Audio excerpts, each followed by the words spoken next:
Let's get this debate going. We have former U.S. Marine and war veteran Kenneth O'Keefe joining us from London, and also senior fellow at the Center for American Progress, Lawrence Korb, who joins us from Washington. Gentlemen, welcome. Lawrence Korb, first to you. Are we to conclude right now that it's not a question of if, but rather when? Well, I think so. I think we're talking about very limited strikes that will not attempt to tip the balance of the war, but simply to send a message to Assad and the world that given the Rome Statute, the Geneva Accords, and the international ban on chemical weapons, that they're simply not acceptable to be used. Ken O'Keefe, do you agree with that? I mean, some are saying, even U.S. lawmakers, that what Lawrence Korb there said then amounts to somewhat of a symbolic type strike, if anything. Well, I don't agree at all. First off, how is it possible that anybody with any kind of sanity would consider the United States or Britain or the West in general to be in any kind of position to be punishing anyone for any illegalities? If we want to take a look at Iraq, there is at least 1 million, probably even close to 2 million dead. We invaded that country, destroyed it, created millions of orphans, millions of refugees, and never even so much as apologized for that. Let's go back to Vietnam, where we dropped 20 million bombs, more than all of World War II combined. We have destroyed so many countries. We have tortured and killed and maimed and raped around this planet.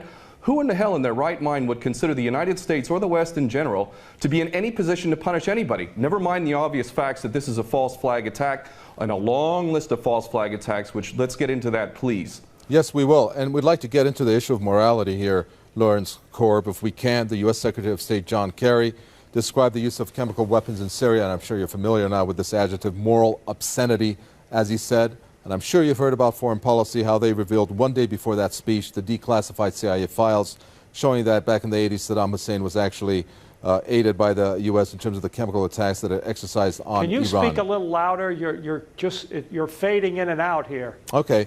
I'm talking about the moral obscenity adjective that U.S. Secretary of State John Kerry described. I'm looking at that and how that just a day before that speech, foreign policy came out and showed proof that the CIA was involved in the chemical attack that Saddam Hussein exercised against Iran.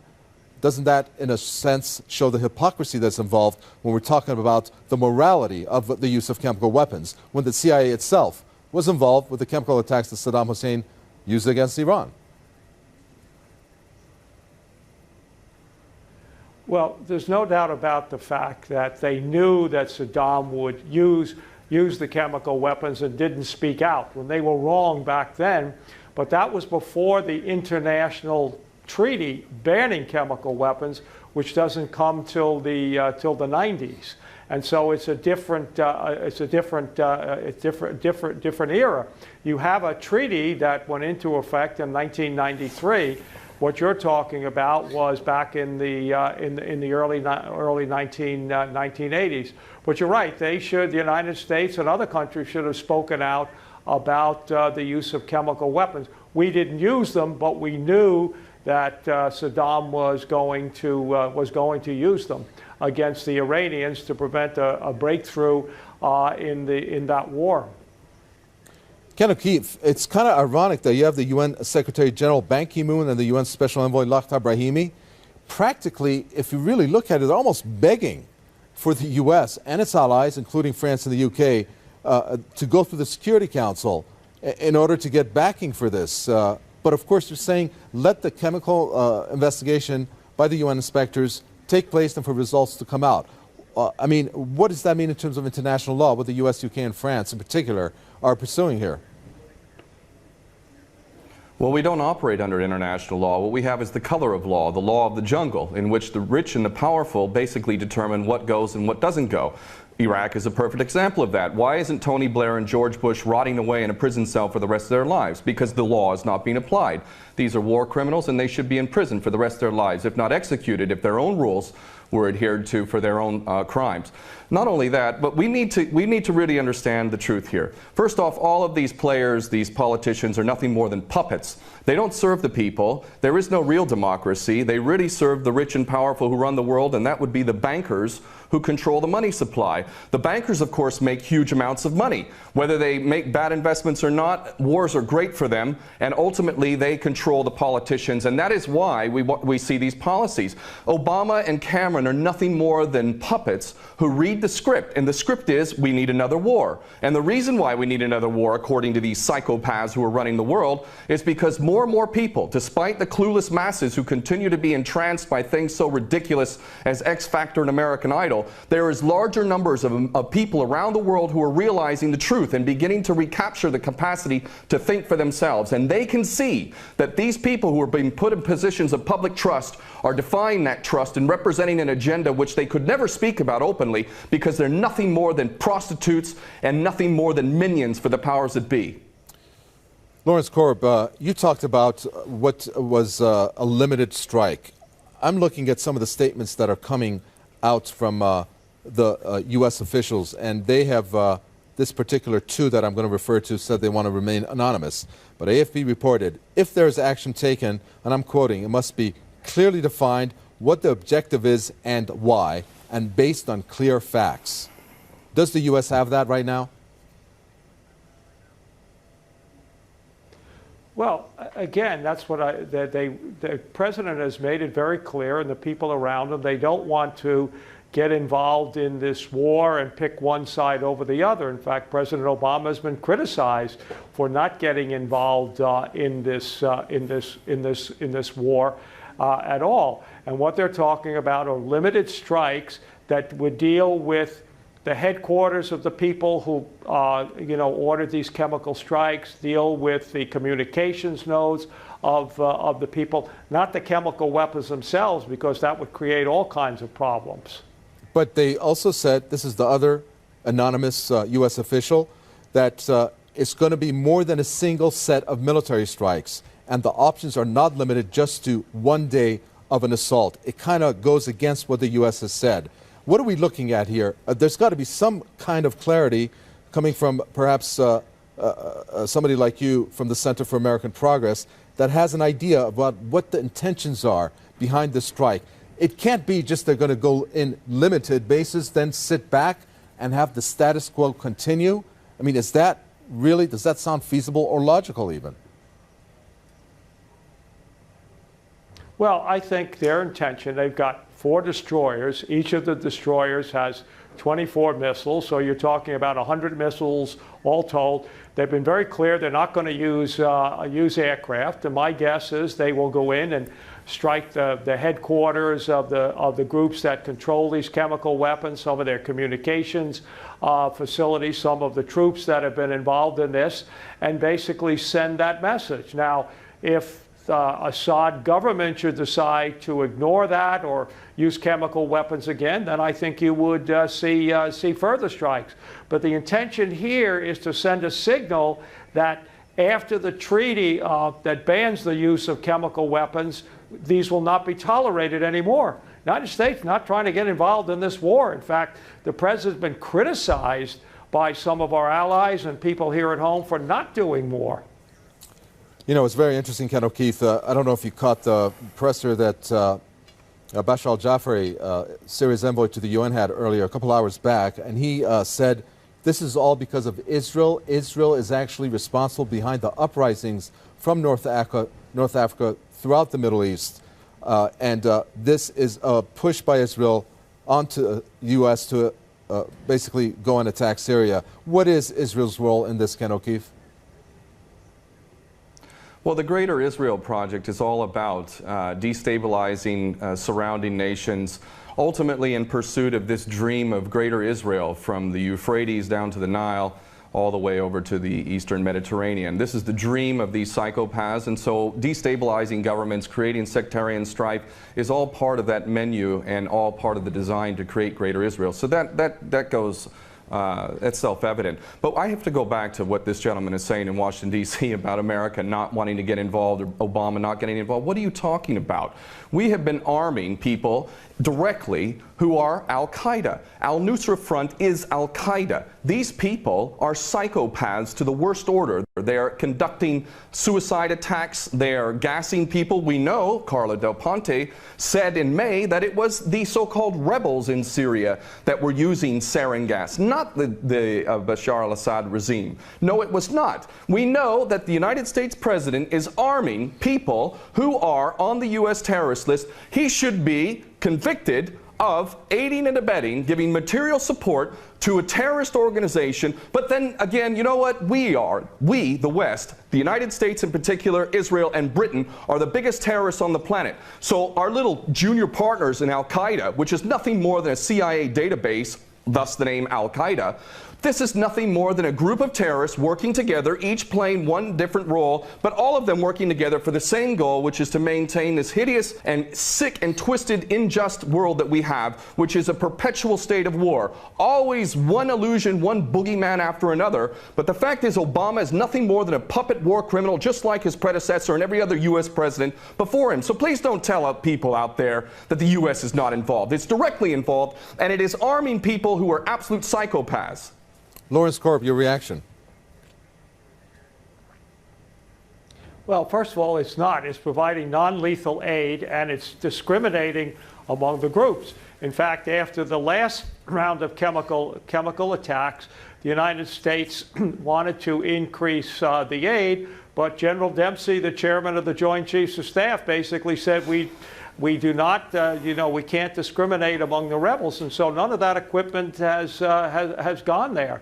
So this idea that somehow, and remember, this was started in Syria, like in Tunisia, by people who are concerned about the fact that you had an authoritarian government that was basically not giving people all the rights and freedoms that people deserve. We had nothing to do with starting that. From the point of view of the United States and Israel before all of this, we were very content with the world the way that it was. Then Senator Kerry, now Secretary Kerry, actually went and visited Assad back in 2006, to try and reestablish relations. So we did not start this, did not want this to happen. But once it did, and the Assad regime cracked down on these people mercilessly, the international community began, and it's not just the United States. The Arab League, for example, is very, very concerned. The United Arab Emirates concerned. They're providing much more equipment than we are providing to those people. We want to see, and again, President Obama, about a year ago, his only statement was that using chemical weapons, because we know that Syria had them, will be crossing a red line, and they've obviously done that. Now, they're going to present their information here in the next day or so before they take military action, and then I suggest that all of the people who are claiming that it wasn't Assad sit back and take a look and find out exactly what happened. If the Assad regime had not been involved in this, why wouldn't they let the UN inspectors in right away to ascertain? They wouldn't. They waited till 4 or 5 days until the place got cleaned up.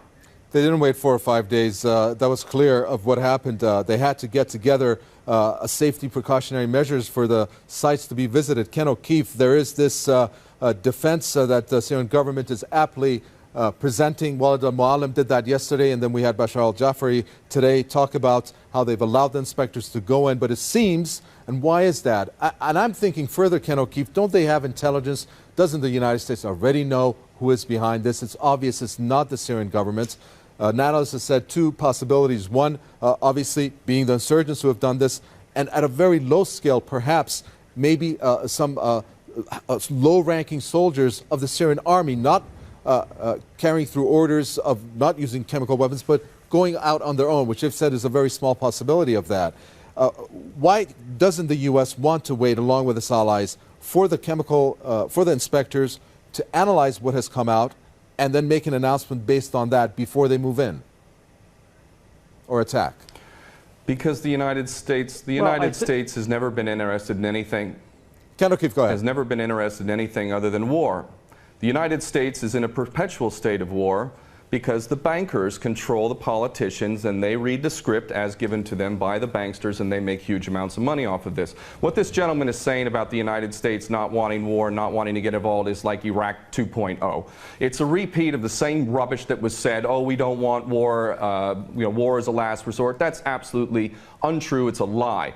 Those that are in government are nothing more than prostitutes who are carrying out the orders of those who are in charge of them, and those that are in charge want another war. And part of that is what we discussed earlier, the Greater Israel Project, to destabilize any Arab regime which might have any kind of autonomy and self-determination. Any regime in the Arab world that is not an absolute puppet cannot be tolerated. And who are the nations that we target? Those that are not puppets. We don't target those like the Saudi regime, which is the biggest human rights violator in that region. It's cutting off people's heads in public, cutting off hands. It is the most grotesque regime on the planet, and yet we give that regime weapons and it's no problem whatsoever. The duplicity and hypocrisy of the United States and the West can't even be measured. It is so enormous. And these mouthpieces, such as this gentleman in Washington, is only doing a disservice to himself and his country. And the fact is that American sons and daughters will get involved in this yet again, and these chicken hawks who are pretending to care about the Syrian people are going to be sacrificing not their own sons and daughters. I would like this man to send his sons and daughters and his grandchildren off to Syria when this turns into a greater conflict, because this is what we're flirting with, is a world war. A third world war. This is not a joke. We are flirting with a third world war on the basis that apparently we care so much about the Syrian people, just like we care so much about the Iraqi people and the Afghani people. The only people that buy this sort of stuff are either bought-off prostitutes or the dumbest of the dumb. And we're also led to believe that Assad is the dumbest idiot dictator on the planet now, isn't he? Because he invited UN inspectors to come in, and he brought them in on the very day that they come in. He decides to attack his own people 10 miles away from where the inspectors arrive. This is beyond ridiculous, and the only people that buy this, again, are bought-off prostitutes or the dumbest of the dumb. Moving on to another statement, since we're running out of time quickly. Lawrence Korb, it was interesting when Jane Carney said that this operation is not going to be about regime change in Syria. Don't you find that to be a bit odd? I mean, talk about regime change all along, and then him saying that. That has a lot of weight to it. Tell us your reaction when you heard that. Well, that's the policy. Our policy is not regime change. We were supposed to have a conference this month with the Russians to talk about, coming to some sort of accommodation with the Assad regime and the rebels. No, I mean, the United States basically does not want to get involved militarily. As I said, the president has been under tremendous pressure, both from our allies and from certain segments of the American population, like John McCain, to do more. And he hasn't. In another country, the Turks are very concerned about what happened, and the Turks are not, American puppets or anything like that. In fact, if something happens there, if the strikes take place, the Turks will be very, very supportive of it. Ken O'Keefe, we've alluded to this throughout this conversation and debate, but there are many who are not buying the U.S. Viewpoints. They're not buying what the U.K. and France are doing along with the U.S. because they're saying that what the U.S. is saying, limited in scope, is not going to hardly cripple Assad's sizable military infrastructure and forces unless this is a wider scale war. Do you think that's what we're looking at? Well, there's no question that they don't intend for limited strikes, and that's not going to do anything. They want to go in full scale. That's the plan. Of course, they'll use pretext to be able to justify the initial attack, and then they'll concoct more things to justify a greater involvement. The Daily Mail reported here in the UK, and it's commonly understood to those who are paying attention, that defense contractors, leaked emails from defense contractors proved that there was already an approved plan from Obama down to give these psychopath terrorists, al-Nusra Front, chemical weapons. We know that al-Nusra Front, 12 individuals in Turkey were caught with 2 kilos of sarin gas. Where did they get that from? And this is, you know, clearly a false flag. We understand this to be true, and it's the only way that they could justify an attack at all. And I have to say, I'm happy that the gentleman in Washington mentioned Dempsey, General Dempsey of the Joint Chiefs, because I'll tell you what, more than anything else, it is the true American patriots, those who are sick and tired of having given up their life to basically serve the American dream, the American nation, the Constitution that they swore to uphold. It's those military men and women. It's you now. It's coming to you now. Are you a patriot or are you not? Are you going to let your nation descend even further into the chaos and corruption that has been so sick and so twisted that it's destroying American lives as well as the rest of the world, to the tune of 22 American servicemen a day who are committing suicide? Are you going to sacrifice more of your American sons and daughters for Israeli wars, for Zionist wars? Are you going to continue to do that because you are not a patriot? You are in fact aiding and abetting the terrorists you supposedly think you're fighting against. And those Americans who are waking up to this, I hope to God, in the military in particular, that you refuse your orders. And this is why the people of America who are refusing to buy this nonsense, the overwhelming majority do not support any kind of attack on Syria. And in those in the military, I know that the powers that be are very, very frightened that high-ups within the military will refuse the orders. And I hope this is exactly what happens if an attack on Syria occurs. Very well. We're going to leave it there. Thank you very much, former U.S. Marine and war veteran there, Ken O'Keefe, talking to us from London. And thank you very much from the Senior Fellow at Center for American Progress, Lauren Korb, who spoke to us from Washington. Any questions, comments, do send it to us. Newsroom@presstv.r is our email address. From Mika and the team here in the capital, Tehran, it's goodbye.